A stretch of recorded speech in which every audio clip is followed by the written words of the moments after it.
Baik, saya dulu. Assalamualaikum warahmatullahi wabarakatuh. Selamat pagi.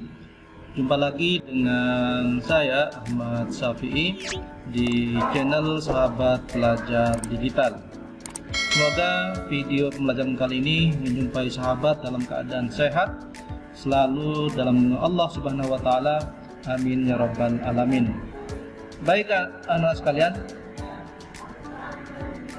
pada kesempatan kali ini kita masuk pada materi yang ke-8, yaitu dasar-dasar manajemen perkantoran dan layanan bisnis.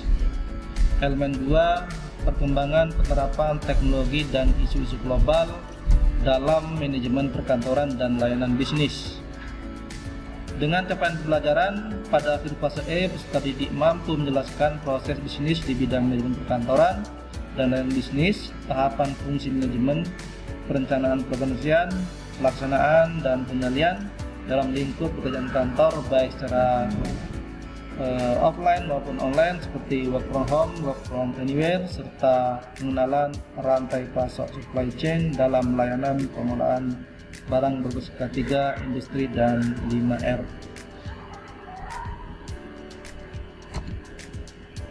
Baik sahabat sekalian, pada materi 8 kali ini, yaitu konsep kantor virtual, ada beberapa pokok bahasan yang akan kita bahas di pagi hari ini. Yang pertama yaitu pengertian kantor virtual, tujuan kantor virtual, perkembangan kantor virtual, layanan komunikasi kantor virtual, kemudian layanan ruang kantor virtual, kemudian keuntungan kantor virtual. Baik sahabat sekalian, kita masuk pada materi yang pertama, yaitu pengertian kantor virtual. Kantor virtual atau virtual office adalah sebuah ruang kerja yang berlokasi di dunia internet, di mana seorang individu dapat menyelesaikan tugas-tugas yang diperlukan untuk melaksanakan bisnis profesional atau pribadi tanpa memiliki fisik, lokasi, atau tempat usaha.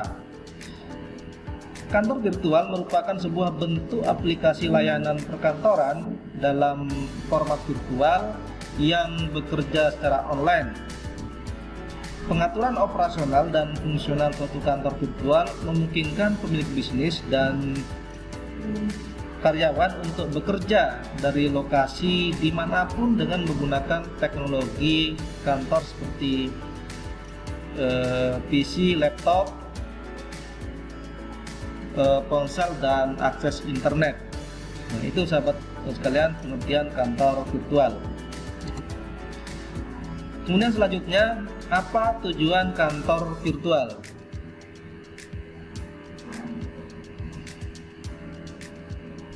Kemajuan teknologi terus mendorong dunia bisnis bergerak semakin cepat.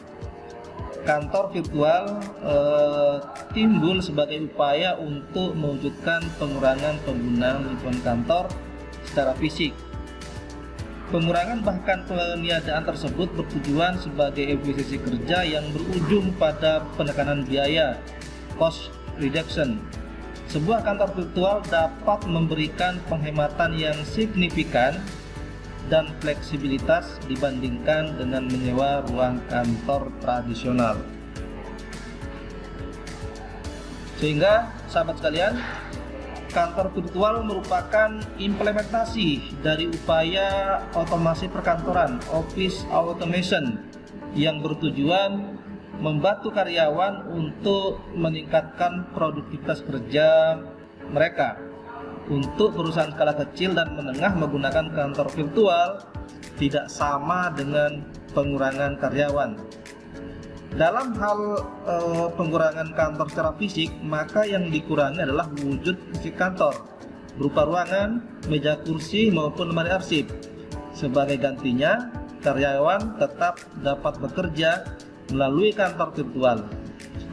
Keberadaan kantor virtual bagi seorang karyawan dapat datang ke kantor secara cepat, karena Sebetulnya, kedatangan dan kepergian karyawan tersebut berlangsung secara virtual, tidak secara fisik datang hadir di lingkungan kantor.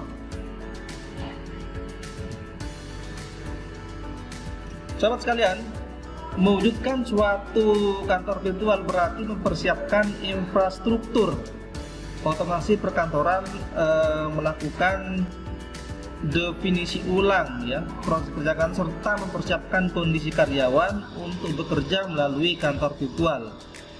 Definisi ulang proses kerja dan persiapan kondisi karyawan tentunya akan melibatkan proses manajemen yang cukup kompleks. Terlebih lagi perusahaan yang selama ini beroperasi dengan cara tradisional, sedangkan infrastruktur otomatis perkantoran meskipun tetap melibatkan proses manajemen lebih sering dipandang dari segi teknis integrasinya.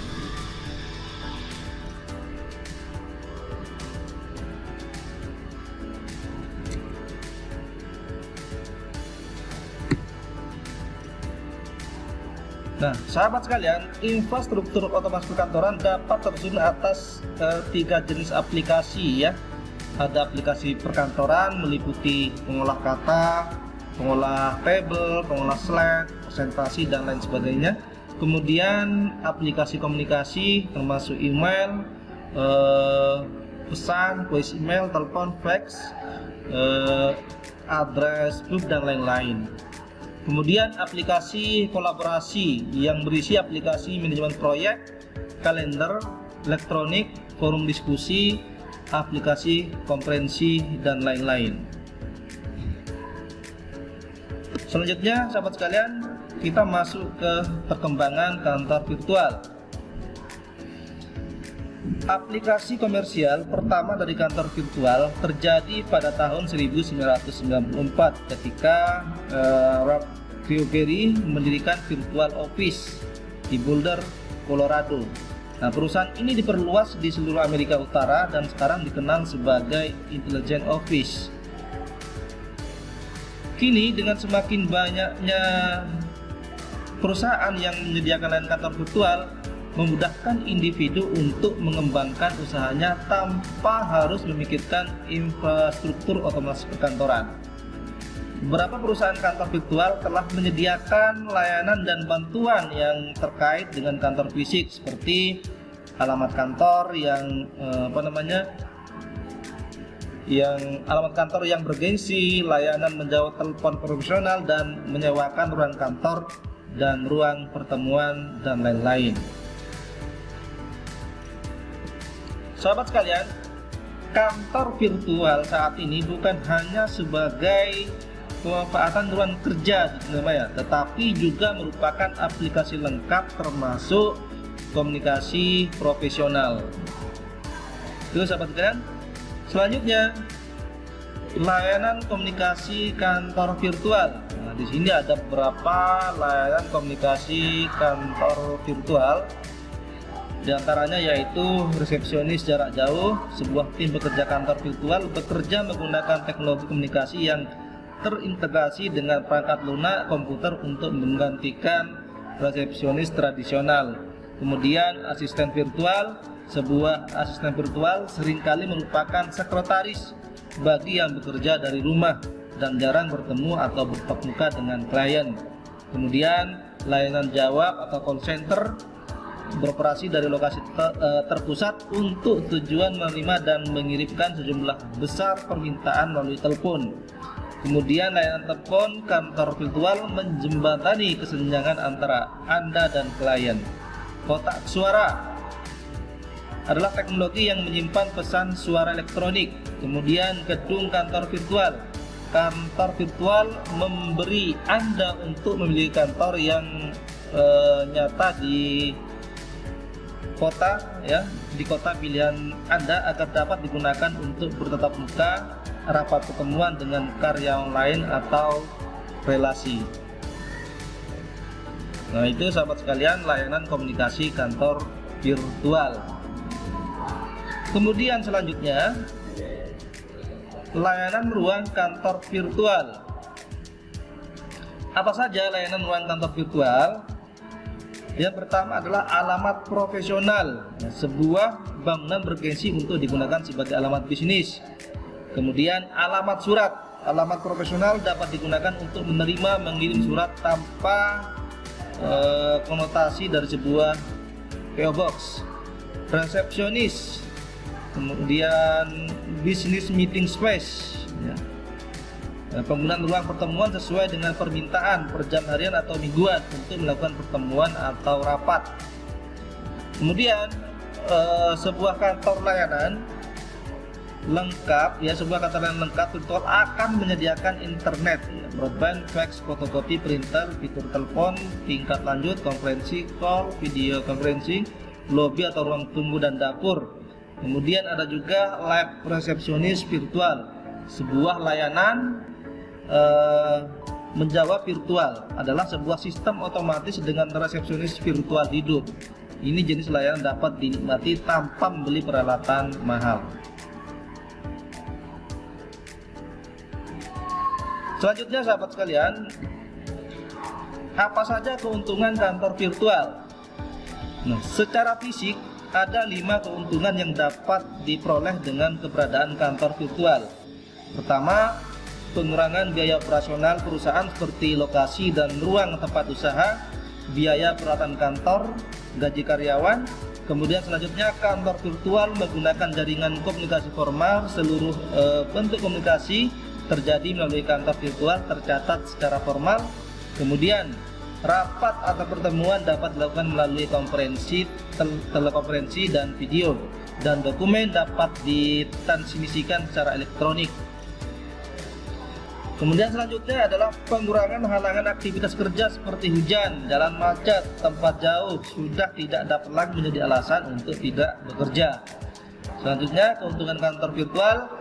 Keuntungan sosial dari kantor virtual adalah memberikan kesempatan dan kemampuan bekerja untuk individu yang memiliki tanggungan anak kecil, penyandang disabilitas maupun lanjut usia. Itu sahabat kalian, materi kita hari ini, ya, pagi hari ini terkait kantor virtual. Jika ada yang tanyakan, bisa ditanyakan atau didiskusikan di kolom komentar, ya. Jangan lupa untuk subscribe, like, komen, dan share. Terima kasih. Saya akhiri pertemuan di pagi hari ini. Assalamualaikum warahmatullahi wabarakatuh. Terima kasih.